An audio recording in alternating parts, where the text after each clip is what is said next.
I was sitting at my desk putting the finishing touches on my sister Emma's honeymoon reservations to Maui when my phone rang. After spending $6,500 on first-class flights and an ocean view suite at the Grand Wailea Resort, I felt proud to contribute to her happiness. When I saw Mom's name on the caller ID, I expected her usual thanks for handling the travel arrangements. Instead, her voice was cold and smug. "We all agreed you're not welcome at the wedding." The words hit me like a physical blow, and I sat there stunned, unable to process what I had just heard. Before I tell you how one phone call turned their dream honeymoon into a nightmare drop, a comment telling me where you are watching from, and hit that like button if you have ever been excluded by your own family, subscribe because what I did next will leave you speechless, and that message at the end will shock you even more than it shocked me. Let me give you the background so you understand exactly how devastating this betrayal was. I am Rosanna, 32 years old, and I work as a chief financial officer at a tech company here in Seattle. While my siblings chose more traditional paths, I focused entirely on building my career, which resulted in a six-figure salary that had become the family's safety net over the years.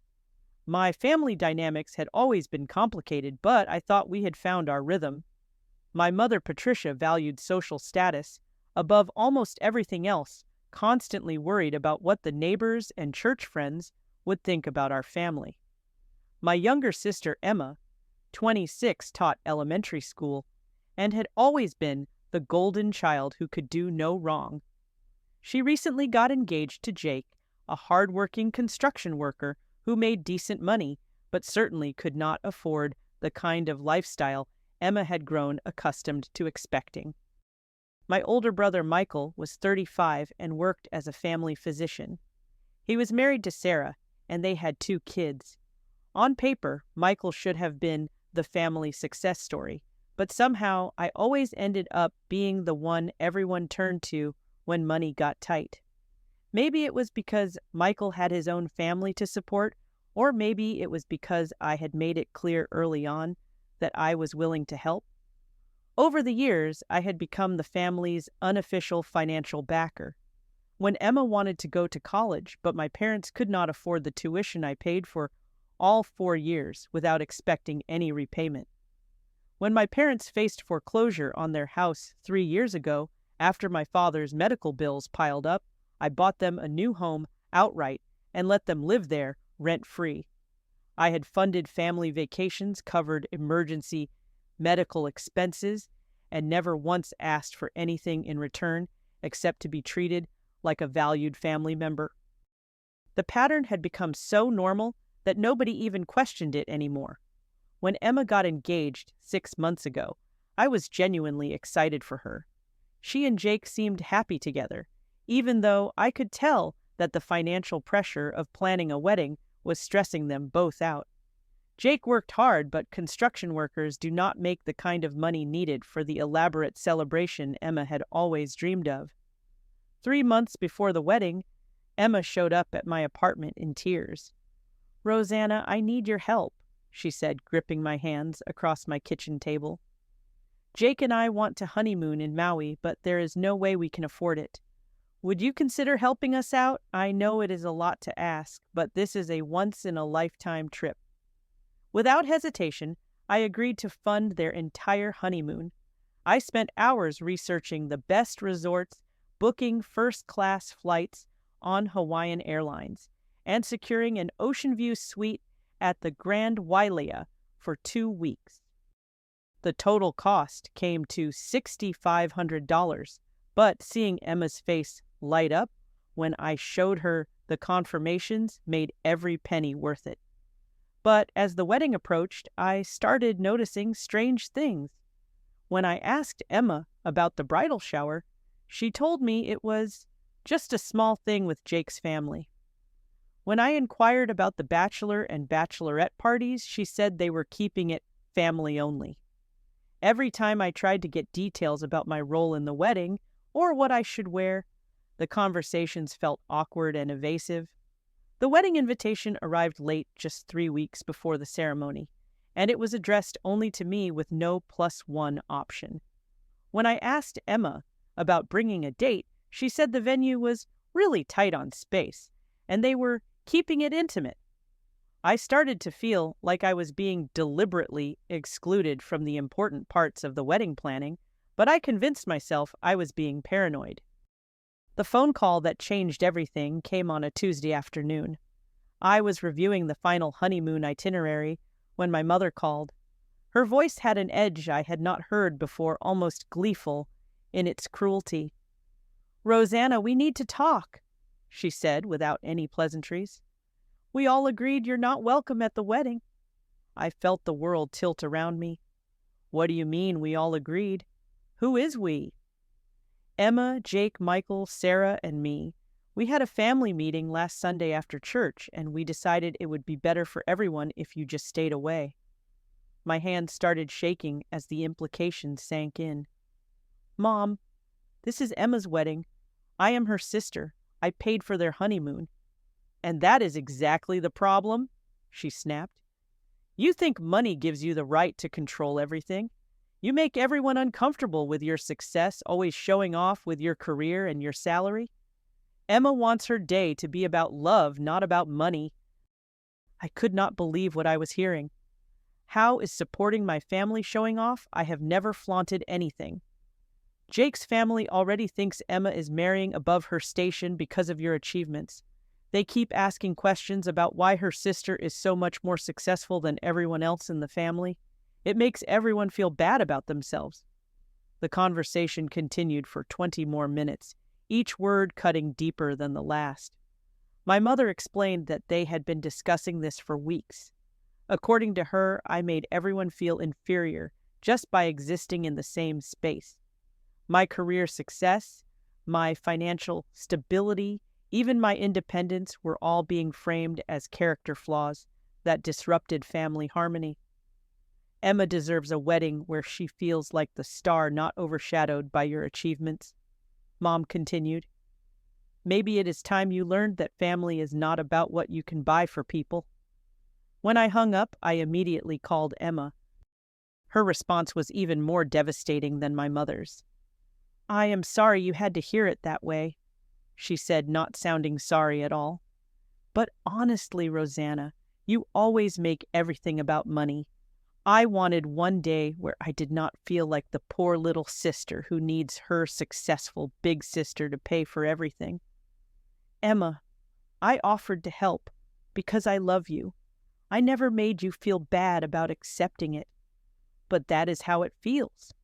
Jake's family already thinks I am some kind of gold digger because they know about all the financial help our family has received from you. They keep making comments about how I must be used to expensive things because of my rich sister." The betrayal went deeper as Emma revealed more details. "We decided weeks ago, after Michael brought up how Sarah's friends always compare her to you. He said it would be easier for everyone if we could just have one family event without the dynamics your success creates." I called Michael next, hoping for some support from my brother. Instead, he delivered the final blow. "Look, Rosanna, you are a great sister, but you do make the rest of us look bad. Sarah's friends constantly ask why her sister-in-law is more successful than her doctor husband. It puts pressure on my marriage that I do not need. So the solution is to exclude me from family events. Maybe if you focused on getting married and having kids instead of climbing the corporate ladder, you would understand family dynamics better. This wedding is about Emma starting her own family, and your presence just reminds everyone of what they do not have." As I processed these conversations, a pattern became clear. My family had been building resentment toward me for years, not because I had ever been cruel or condescending, but simply because my success made them uncomfortable. They wanted my financial support, but they did not want to deal with the reminder of their own limitations that my presence apparently represented. That evening, I sat in my home office, looking at all the honeymoon confirmations spread across my desk. $6,500 for flights, hotels, and excursions. travel insurance, airport transfers, couples, massages, sunset dinners. I had planned every detail to make their trip magical, and this was how they repaid my generosity. I picked up my phone and sent a simple text to my mother. "Good to know. Thanks for clarifying where I stand in this family." Then I opened my laptop and began making some calls. The first call I made was to the Grand Wiley Resort. "Good evening. This is Rosanna Morrison. I need to cancel the honeymoon reservation under Emma Morrison for next month."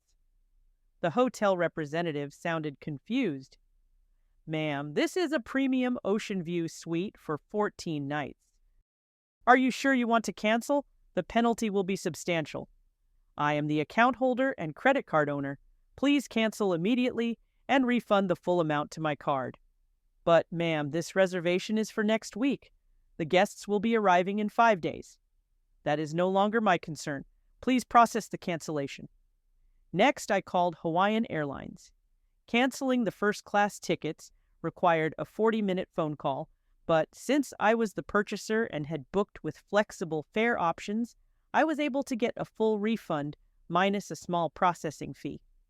As I worked through my checklist, I realized the extent of my financial involvement in this wedding went far beyond the honeymoon. I had also booked the rehearsal dinner venue as a surprise gift, reserving the private dining room at Seaside Manor for 40 guests. That was another $1,500 that I could reclaim. I called the restaurant and explained the situation. The manager was sympathetic but firm about their policies. "Ms. Morrison, we can cancel, but you will lose the deposit since this is such short notice." "I understand. Please cancel the reservation and email me the confirmation." Then I remembered the wedding photographer. Emma had been panicking about finding someone affordable until I connected her with Maria Santos, an award-winning photographer who owed me a favor from a corporate event I had planned. Maria had agreed to do the wedding at a significant discount, but only because of my personal guarantee and advance deposit payment. "Maria, this is Rosanna Morrison. I need to cancel the Morrison-Fletcher wedding booking for this Saturday." "Rosanna, but that is in 5 days. Is everything okay?" "There has been a family situation. I will no longer be guaranteeing payment for this event. If they want to keep you, they will need to handle the booking themselves." "But I have the whole day blocked off, and your deposit covers half my fee. I will forfeit the deposit, but please remove me from any responsibility for this booking." The final call was to Alessandro's Flowers, where I had arranged a family discount for the wedding arrangements through my corporate account. When I explained that I needed to cancel the order and remove my account guarantee, the florist was shocked. "Ms. Morrison, the flowers are already prepared. We have been working on this order for 3 weeks." "I am no longer associated with this event. If the bride wants the flowers, she will need to make new payment arrangements with you directly." By 10 o'clock that evening, I had systematically dismantled every aspect of the wedding that I had financially guaranteed. The total amount I retrieved was over $8,000 money that had been earmarked for a family that clearly did not want me to be part of their celebration. As I was shutting down my laptop, my phone started ringing. Emma's name appeared on the screen, but I let it go to voicemail. Then it rang again, and again. Over the next hour, my phone became a constant stream of calls and text messages. Emma called 8 times. My mother called 7 times, Michael called 5 times, and even Jake called 3 times. The voicemails started pleading and quickly escalated to angry demands. Emma's first message was panicked. "Rosanna, what have you done?" "The resort called and said you canceled our honeymoon. Call me back right now." My mother's voicemail was furious. "You are destroying your sister's wedding out of spite. This is exactly why we did not want you there. You are vindictive and controlling." Michael's message was condescending. "This is why nobody wants you around Rosanna. You cannot handle being excluded, so you lash out financially. Grow up." But Jake's call was different. His voice was confused and hurt. Rosanna, I do not understand what is happening. Emma is hysterical, saying you canceled everything. I never wanted you excluded from our wedding. Emma and her mom made that decision without asking me. The calls continued until midnight, but I ignored every single one. I had made my point clearly. They wanted my money, but not my presence, so they would get neither. At 11 p.m., a text came from a number I did not recognize. This is Jake's mom, Carol. I just found out what happened. My son had no idea you were excluded. We were told you declined to attend because of work. Emma lied to everyone about why you were not coming. Jake's heartbroken. We would be honored to have you at the wedding. Emma's family owes you an apology. That message changed everything. The morning after my cancellation spree, I woke up to 23 missed calls and dozens of text messages. The wedding was in 4 days, and the panic in my family's communications was obvious. Emma had spent the night trying to salvage their honeymoon plans, but every hotel in Maui was booked for the dates they needed. The alternative options she found were either far beyond their budget or in locations that would require them to completely restart their planning. Jake's mother, Carol, called me directly at 8 a.m. Her voice was warm and apologetic, completely different from the cold reception I had been getting from my own family. Rosanna, I am so sorry about this misunderstanding. Jake told me what really happened, and I am horrified. We were told that you had declined to attend because of work commitments. Emma led us to believe that you were too busy to participate in the wedding. Mrs. Fletcher, I appreciate you calling, but there was no misunderstanding. My family made it clear that I was not welcome. That is exactly why I am calling. Jake had no idea about any family meeting or decision to exclude you. When he found out last night, he was devastated. He specifically wanted you there because he knows how much you mean to Emma and how much you have supported their relationship. Carol went on to explain that Jake's family had been asking about me for weeks. They knew about my role in paying for Emma's college education and my support for the family over the years. They had been looking forward to meeting me and thanking me in person for everything I had done. Jake's father and I would like to personally invite you to the wedding as our guests. We will make sure you have a place of honor at our family table, and we want to pay for a replacement honeymoon as our wedding gift to show you how much we appreciate everything you have done for Emma. The conversation with Carol lasted over an hour. She shared details about how Jake had been talking about me for months, expressing gratitude for my support and excitement about having me as a sister-in-law. According to her, Jake had been planning to give a special speech at the reception, thanking me for my role in their relationship. Meanwhile, my phone continued ringing with calls from my own family. When I finally answered Emma's call, she was sobbing hysterically. Rosanna, please, you have to help me fix this. Jake is furious with me. He had no idea about the family meeting or the decision to exclude you. I told him you were too busy with work to attend. So you lied to your future husband about excluding me from your wedding? I was protecting everyone's feelings. I knew Jake would be upset if he thought we were leaving you out, but I also knew you would make everyone uncomfortable with your success. Emma, do you hear yourself? You are blaming me for being successful while simultaneously expecting me to fund your lifestyle? The conversation revealed the depth of Emma's deception. She had been lying to Jake for weeks about the family dynamics and my involvement in the wedding planning.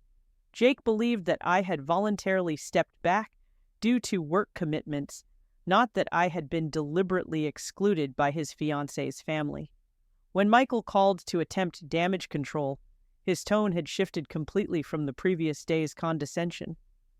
Rosanna, maybe we can work this out. Sarah and I talked last night, and we realized we may have been hasty in our decision. Hasty, Michael. You told me I make your marriage difficult just by existing. I was stressed about other things and took it out on you. Look, Emma needs help, and you are the only one who can fix this situation. I am not responsible for fixing problems created by your family meeting that I was not invited to. The pressure continued throughout the day. My mother called with a mix of guilt-tripping and anger, alternately blaming me for being vindictive and begging me to restore the honeymoon reservations. Extended family members who had heard about the drama started reaching out, most of them expressing shock that I had been excluded from the wedding. Aunt Carol, my mother's sister, was particularly upset. "Rosanna, I cannot believe Patricia would do this to you after everything you have done for the family. Your Uncle Frank and I are disgusted by this behavior." By Wednesday evening, Jake himself showed up at my apartment with Emma. She looked terrible, clearly, having cried for hours, while Jake appeared angry and embarrassed. "Rosanna, I owe you a massive apology," Jake said immediately. "I had no idea what Emma and her family were planning. If I had known, I would have shut it down immediately." "Jake, this is between me and my family. You do not need to apologize for their choices." "But I do, because you are going to be my sister-in-law, and you deserved better than this. Emma told me you were too busy to attend, and I believed her because I could not imagine anyone excluding you after everything you have done for our family." Emma finally spoke up, her voice small and defeated. "I will make them invite you properly. I will call everyone and tell them it was a mistake. Just please put everything back the way it was." I looked at my sister.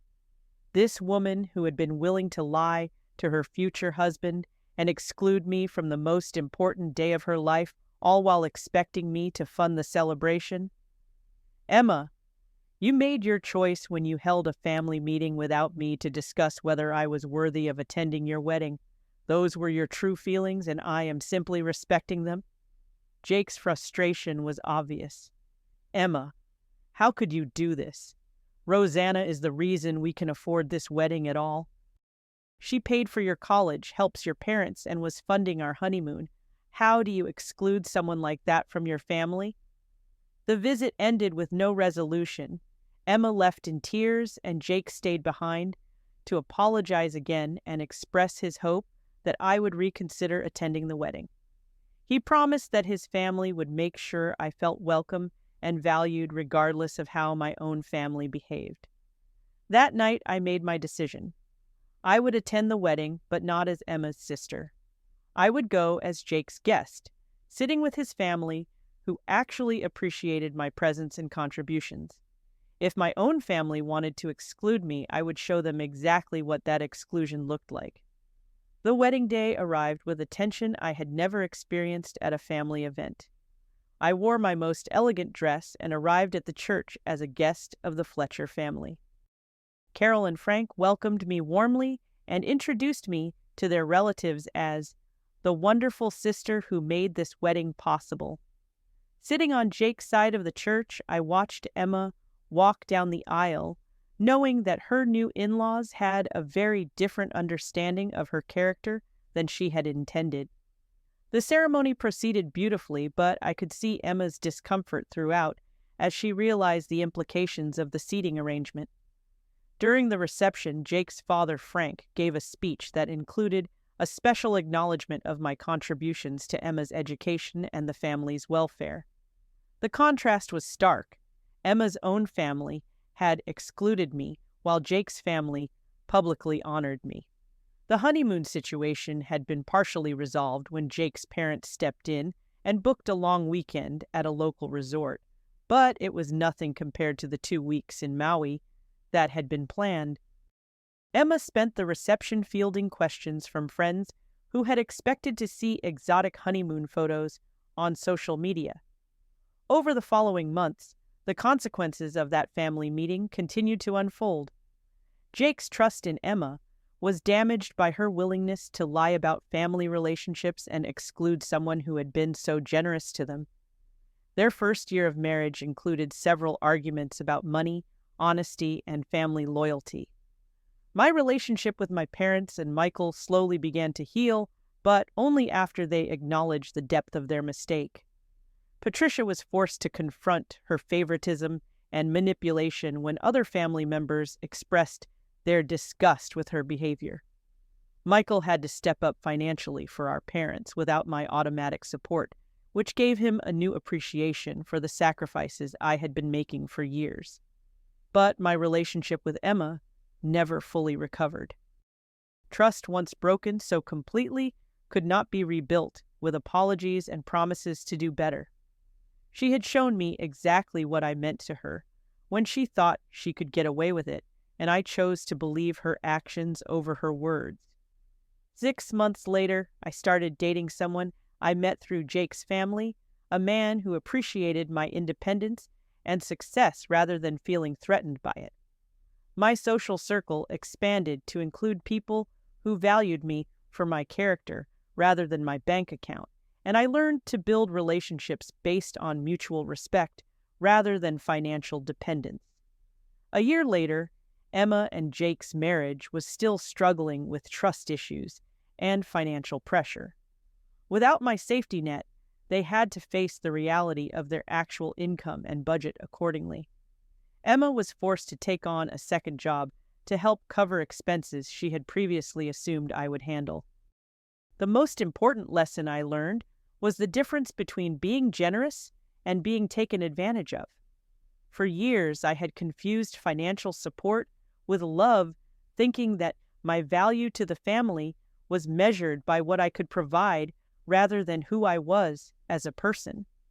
The wedding exclusion forced me to recognize that real family relationships require mutual respect and appreciation, not just one-sided giving. My mother eventually admitted that the family meeting had been primarily Emma's idea, driven by her insecurity about her own achievements compared to mine. Patricia had supported it because she was tired of fielding questions from church friends about why one daughter was so much more successful than the other. I learned to set clear boundaries between love and money, making it clear that my financial support was a separate decision from my emotional availability. I would help family members who treated me with respect and appreciation, but I would not continue funding people who excluded me from their lives while expecting me to pay for their celebrations. The final wisdom I gained was understanding that sometimes the most loving thing you can do for people is stop enabling their worst behaviors. By removing my automatic financial support, I forced my family to confront their own choices and take responsibility for their decisions. Jake's family remained close to me even after the initial drama settled. They became a chosen family who appreciated my success without feeling diminished by it, and who included me in their celebrations because they genuinely wanted me there, not because they needed my money. 2 years later, I realized that being excluded from that wedding was actually the best thing that could have happened to me.